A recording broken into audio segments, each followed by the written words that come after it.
en nuestro curso vamos a resolver 3 ecuaciones o 3 leyes fundamentales. La primera, conservación de masa. Es claro y es preciso que ustedes lo tengan muy claro antes de comenzar a usar el software para que no sean solo apretar botones. Ahorita vamos a ver que no necesariamente necesitamos saber todo lo que está pasando para poder hacer cosas en el programa. Pero cuando lo manejamos así, cuando vamos al programa y comenzamos a hacer cosas sin saber lo que hacemos, podemos obtener resultados coloridos y todo, bonitos, pero tal vez sin ningún significado físico y con resultados que no son correctos. Entonces es bueno que tengan claro esta parte teórica. De pronto es un poquito más de recordar, un poquito pesadita, pero van a ver que al final lo van a poder aplicar muy bien en el programa.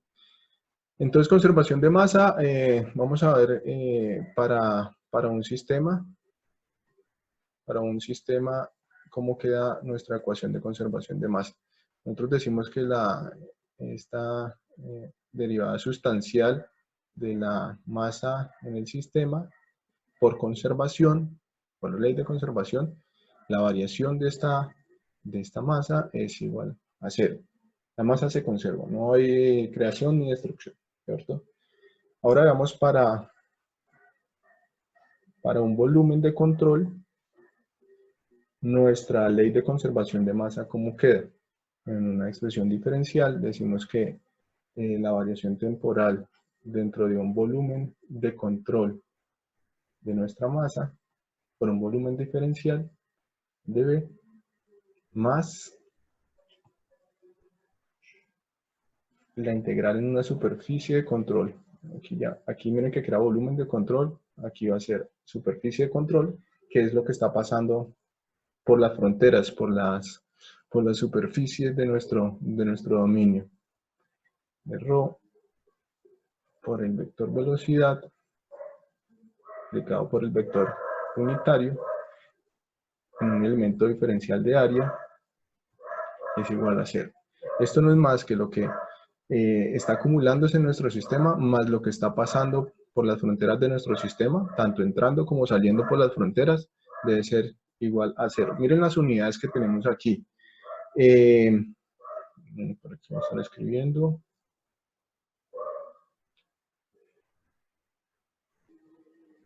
Ok, el cuadro gris. Pero tal vez se solucionó. Creo que sí, creo que ya no hay más cuadro gris tapando, ¿cierto? Ok. Miren las unidades que tenemos aquí, son flujos másicos. Miren que... Profe, hay un cuadro gris que tapa un poco la entrada. Sí, ya se corrigió. Ok. Miren que lo que tenemos aquí, entonces son flujos másicos. Si yo tengo densidad, ρ, esto es ρ, recordemos, ρ tenemos las unidades kilogramos por metro cúbico, ¿verdad? Kilogramos por metro cúbico multiplicado por un elemento diferencial de volumen, que son metros cúbicos, nos queda kilogramos, y está variando en el tiempo en kilogramos por segundo. Aquí, ¿qué tenemos? Kilogramo por metro cúbico, ¿cierto? Kilogramo por metro cúbico, multiplicado por un vector de velocidades que está atravesando, hay un flujo que está atravesando esa frontera. Este es el que estamos expresándolo, ese flujo normal a la frontera, por eso está multiplicado por el vector unitario normal a esa frontera, en un elemento diferencial de área. Velocidad por área, que es caudal, ¿cierto? Ya esto, nos quedan 10 minutos. Bueno, después nos vamos a conectar, sí, si nos acaban los 40 minutos, que creo que sí. Miren, velocidad por área. Velocidad por área es metros cúbicos por segundo, ¿cierto? Si multiplicamos esto por los kilogramos por metro cúbico, que es la densidad, nos queda kilogramos por segundo. Flujo másico. Flujo másico aquí acumulándose, flujo másico aquí trabajando, pasando a través de las fronteras. Esto debe ser igual a 0. Entonces decimos que este término de aquí va a ser la tasa de cambio de masa el volumen de control. Y esto que tenemos aquí va a ser el flujo másico neto, o sea, entradas menos salidas, el flujo másico neto a través de los contornos.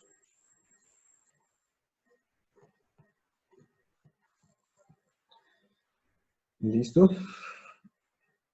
Hasta ahí, tranquilito. Ahora, vamos a verlo de una forma diferencial. Vamos a considerar un pequeño elemento. Vamos a considerando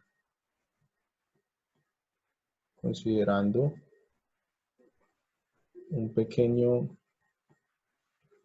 volumen, muy pequeño, muy pequeñito. Ese volumen va a ser un elemento diferencial de X, de Y, de Z. ¿Sí? Un elemento diferencial es algo muy, muy pequeñito. Mire que están las tres coordenadas de X, de Y, de Z, y las unidades de esto que tenemos aquí va a ser metros cúbicos, ¿sí? Volumen o longitud al cubo. Siendo así, entonces podríamos expresar nuestra ecuación de conservación de masa de la siguiente forma. Vamos a decir que esta variación en el tiempo dentro de nuestro volumen de control de ρ de B es lo mismo que decir que nuestra masa específica está variando con el tiempo en un volumen diferencial de X, de Y, de Z. ¿Sí? Decimos que ese volumen diferencial es muy pequeño y entonces nuestra densidad es uniforme dentro de ese pequeñito volumen de control. Entonces la podemos sacar aquí. Decimos que nuestra densidad es uniforme dentro de ese volumen de control.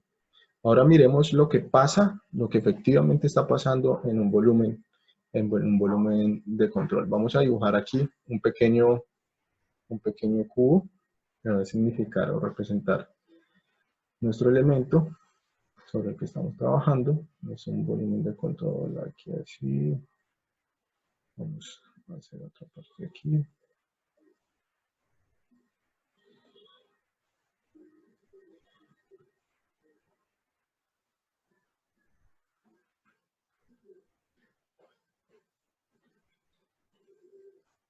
Bueno, tenemos aquí nuestro volumen de control. Vamos a tener unas corrientes de entrada y de salida, pero inicialmente vamos a decir que aquí en el centro, en todo el centro de este volumen de control, vamos a tener un valor de masa específica. Tenemos una masa aquí. Vamos a tener una masa específica aquí en todo el centro. Vamos a tener aquí que esto es nuestra coordenada en Y. Esto va a ser de Y para aquí. Y de aquí para acá va a ser de X. Movimiento diferencial de Y, de X y correspondiente aquí va a ser nuestro dz.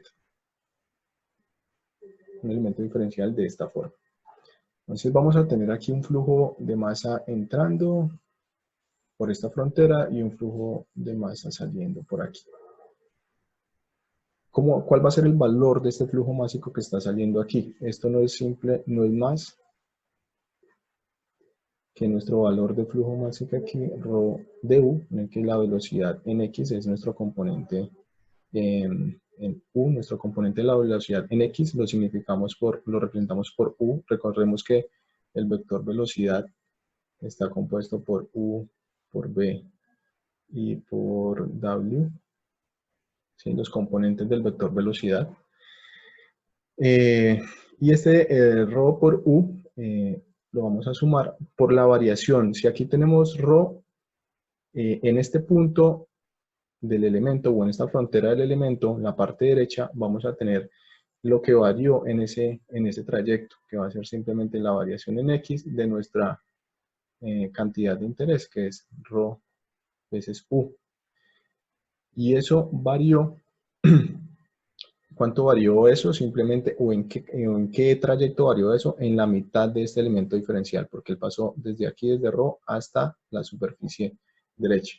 Entonces, esto pasó en un tamaño de x, la mitad de ese tamaño de x. ¿Listo? Y esto está aplicado, o ese flujo está pasando por esta unidad de área, por una unidad de área de y de z, ¿sí? El área normal a ese flujo de y de z. Verifiquen las unidades. Ven que aquí tenemos área. De y de z es área. Nosotros aquí tenemos ρ por u.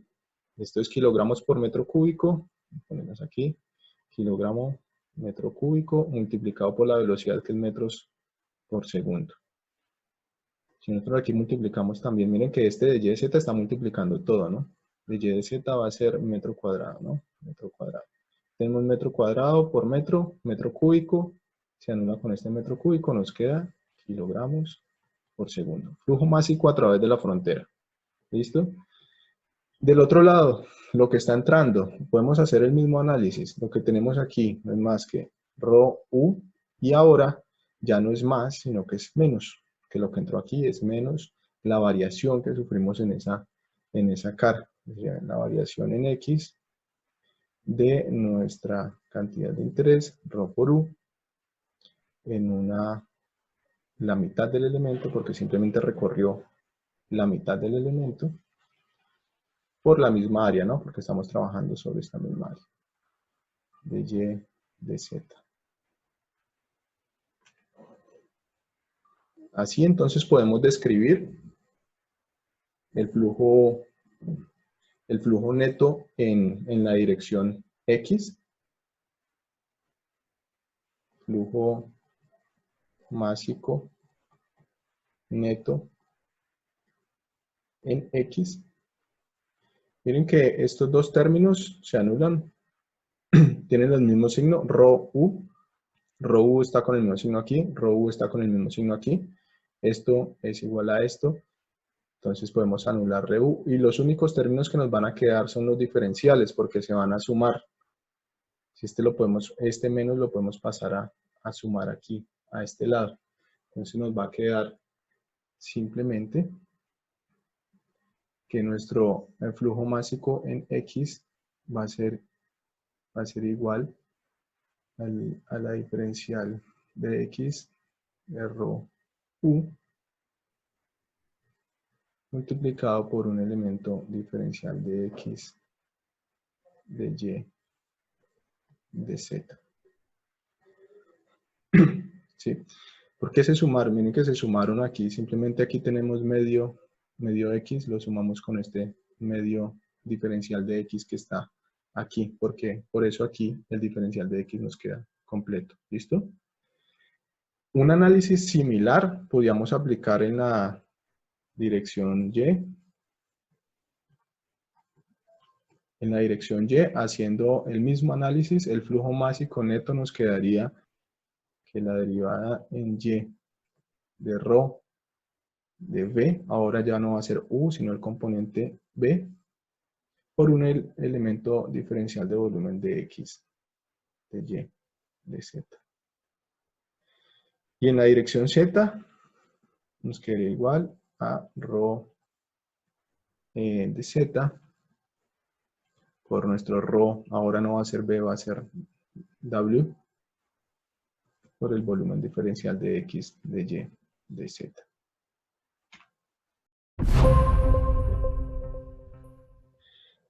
Y entonces, si multiplicamos aquí por dx de y de z por 0, nos da 0, y a este lado podemos multiplicar por dx de y de z para simplificar nuestro análisis y hacer que este término de x de y de z desaparezca, multiplicar, dividir. Si dividimos aquí por dx de y de z, nuestro volumen aquí se nos hace 1, este término se nos hace 1, 0 dividido entre dx de y de z se mantiene como 0, y entonces simplificamos nuestra expresión.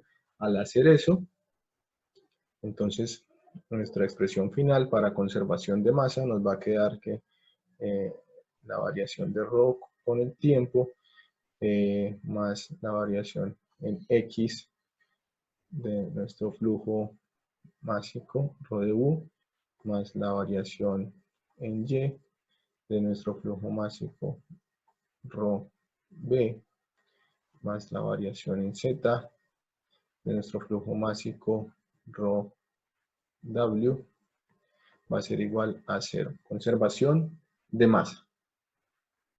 Y esto lo podemos simplificar aún más, llevándolo a una notación vectorial. Por allá de pronto ustedes recuerdan, y esto nos quedaría, este término nos quedaría igual ρ de t, la variación temporal, más, nos quedó como raro, más, ¿qué vamos a hacer aquí? Miren que todos tenemos variación de x, de y, de z. Ese de x, de y, de z lo podemos reemplazar por el operador Nabla. El producto punto del operador Nabla por ρ y nuestro vector de velocidades igual a 0.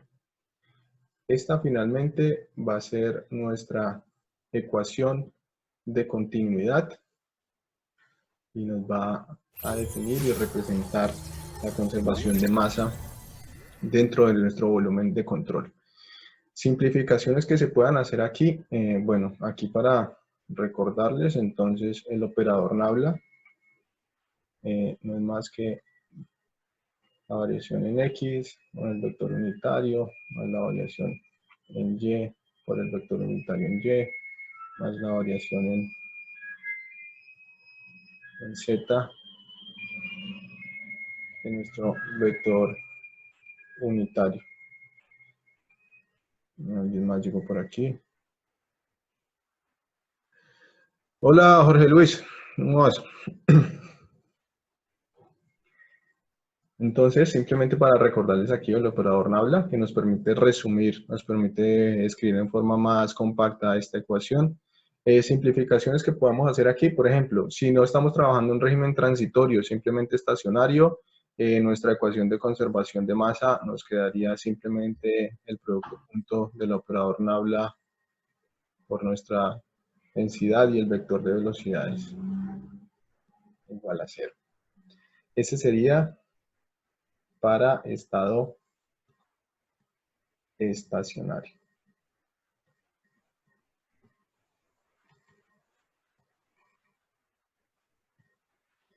Otra simplificación que se podría hacer, o una consideración, muchas veces funciona, podemos aplicarla, es que el fluido es incompresible, velocidades bajas, menor a 3 Mach, podemos considerar que nuestro fluido es incompresible y nuestra densidad sale aquí de este gradiente y lo podemos expresar entonces como en la ecuación de continuidad podría quedar como el producto punto de nuestro vector velocidad igual a 0.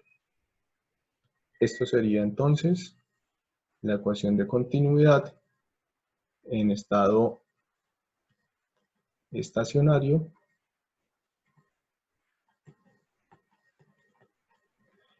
y para un fluido incompresible. ¿Sí? Nuestra densidad no sufre cambios con la presión. Esta es la forma más compacta de la ecuación de continuidad.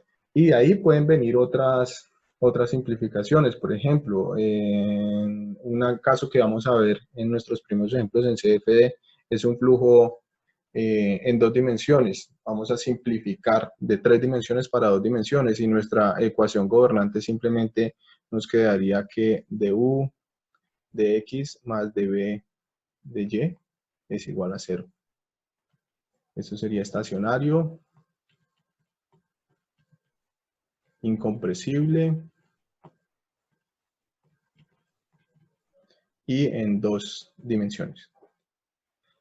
En ingeniería y en modelamiento, yo diría que menos es más. Mientras más simple sea nuestro modelo, mientras menos términos